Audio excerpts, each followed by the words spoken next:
Joe's battle into getting to Megalonia was always going to have a couple of speed bumps, but this one is where things start to get real personal.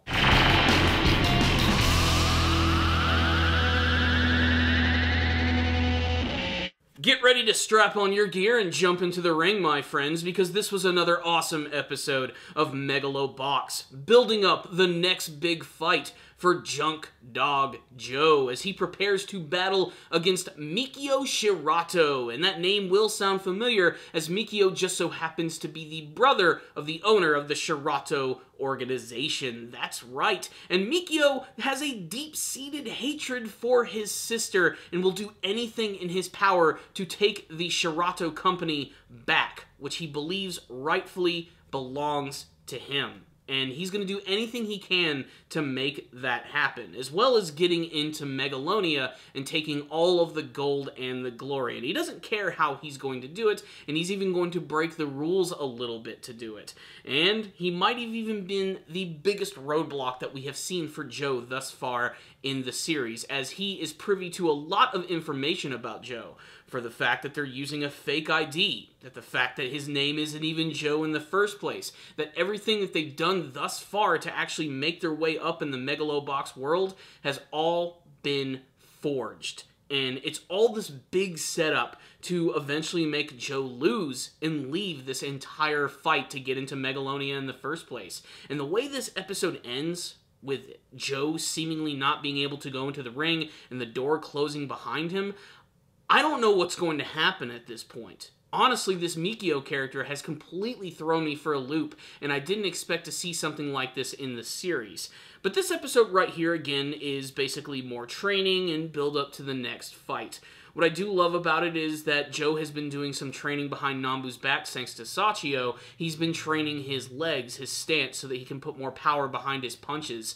And he's been doing this by carrying a massive tire that Sachio and all of his friends sit on, and that's incredibly difficult. This tire looks like something that belongs to some like big, heavy machinery, like a freaking bulldozer or a backhoe. It's ridiculous. He's pulling this thing like Ben Affleck pulled a tire in Batman vs. Superman.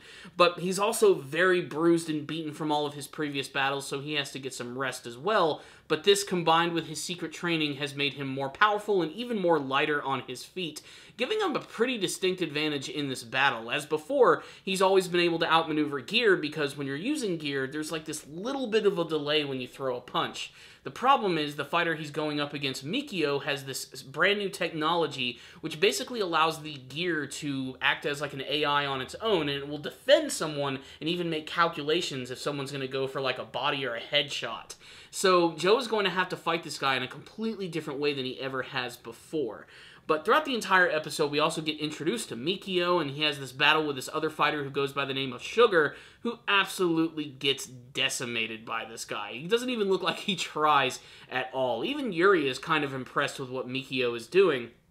But again, Mikio is only doing this so that he can take back the company from his sister. It's all like a big vendetta against her, and they sort of dive into her like family relationship a little bit, how she was considered the successor even though he believes that she manipulated the family in order to make this happen. There's some bad blood between these two characters, and again, all of these personal feelings are going to end up being thrown right into the ring. It's pretty heavy stuff, but honestly, I love it. And we're also starting to see a formula here for Megalobox. Introduce the fighter, go through some training sequences, build up to the fight, make it to the ring, end the episode. It's how they get butts in seats. It's how they get people to watch the next episode. I mean, I cannot wait to see what's going to happen in this one, because the episode ends with Mikio revealing he knows everything about Joe, and there's no way that he could go into the ring with all the information, because he's just going to release it all out to the public. The only way Joe's going to get out of this one is that he has to quit, and he cannot fight this guy. And the doors close, and that's it. End of the episode. So, what's the rundown on this episode of Megalobox? Such a highly emotional episode right here, which I'm glad is finally getting into the Shirato organization just a little bit more. I want to learn about what their deal is, why they're so important, and why their ultimate goal eventually is just to create this big giant boxing match. Like, really what the deal is it just about money? Is there something deeper here? It's very, very strange. The actual, like, owner of the entire organization, too, she is such a strange character who's very hard to read, especially because she comes across as just so freaking overconfident. Half the time her eyes aren't even open. She doesn't seem to take people seriously all that much. There's a great scene between her and Nambu in this episode right here, where she basically berates him a little bit for saying it doesn't matter how good you do. If you don't have any gear, you're not going to be able to get into Megalonia.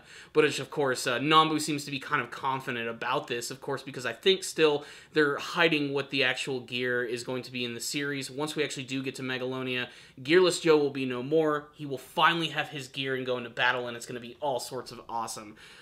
As far as, like, action for this episode, you got to finally see Mikio in action, which was kind of cool, going up against Sugar. Basically, he just looks kind of just like a really super-powered fighter. That's all there is to it. Nothing really too unique about him, aside from the fact that his gear allows him to sort of anticipate what people are going to do, and I'm sure that's really going to throw Joe through the ringer. If he got beat up before, he's probably going to get absolutely pounded in the next fight right here, which is going to be a big determining factor if he's going to make it into Megalonia or not. It's do or die time in the next episode, but this one right here was pretty solid, which is why I'm going to give it a 4 out of 5. A nice build-up episode. I'd love to hear your thoughts about it if you did watch this episode of Megalobox. Tell me what you thought about it in the comments section below, and what you hope to see from the rest of this really awesome boxing anime series. So thank you guys for watching this review. I'll see you guys next time, and as always, stay down now, baby.